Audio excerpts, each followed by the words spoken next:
বন্ধুরা, খুব সকালে বরিশাল শহর থেকে বেরিয়ে পড়লাম শাপলার বিলে যাব বলে। তো আমরা একটা এই সিএনজি টাইপ গাড়ি নিয়ে নিলাম। তো আমাদের সঙ্গী সাথী যারা ছেলেদেরকে নিয়ে নিলাম। দেখেন আমরা যাত্রা শুরু করে দিলাম মহান আল্লাহর নাম নিয়ে। তো কিছুদূর যাবার পর আমাদের খুব খিদে লাগলো, আমরা একটা জায়গায় দাঁড়ালাম, সেখান থেকে আমরা নাস্তা করে নিলাম। এরপরে দেখেন এই সবুজ রাস্তা দিয়ে আমরা এগিয়ে যাচ্ছি। তো আমরা আসলে শাপলার বিলের কাছে চলে আসলাম। এখানে এসে দেখি দর্শনার্থীর অভাব নেই।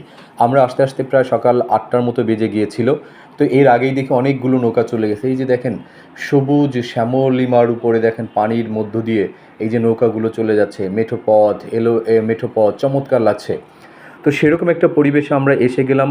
তো এই যে আমি বর্ণনা করতেছিলাম আসলে সৌন্দর্যটা, তো সবাই শুনতেছিল। তো এইভাবে করে দেখেন আমাদের এই যে আরও যারা নৌকা নিয়েছে তারা নৌকা নেওয়ার পরে তারা শাপলার বিলে যাবার জন্য চলে যাচ্ছে। তো আমরাও ইনশাল্লাহ শাপলার বিলে যাব। দেখেন দূর থেকে শাপলাগুলো কত সুন্দর দেখা যাচ্ছে, খুবই সুন্দর দেখা যাচ্ছে, অসাধারণ লাগছে আমার কাছে। তো আমরাও শাপলার মাঝখানে চলে আসলাম। চলে এসে যে যার মতো করে ছবি তুলছি, ভিডিও করছি, এবং আরও যারা দর্শনার্থী এসেছে তারাও দেখেন তাদের মনের আনন্দে এই শাপলাকে তুলছে, কেউ খোপায় তুলতে গুচ্ছে, আবার কেউ ছবি তুলছে, ভিডিও করছে। বন্ধুরা, এই মুহূর্তে আছি উজিরপুর থানার শাপলার বিলে।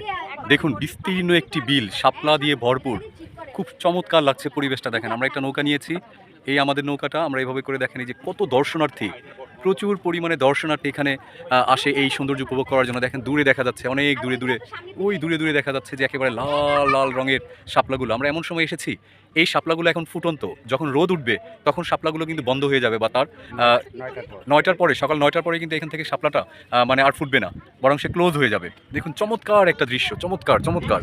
তো এখানে দেখলাম কয়েকটা নৌকায় হিন্দু সম্প্রদায়ের কিছু মানুষ এসেছেন, তারা আসলে তাদের গান গাচ্ছেন, আনন্দ করছেন। আমাদেরও খুব ভালো লেগেছে, বারবার যেতে ইচ্ছে করে এমন জায়গায়।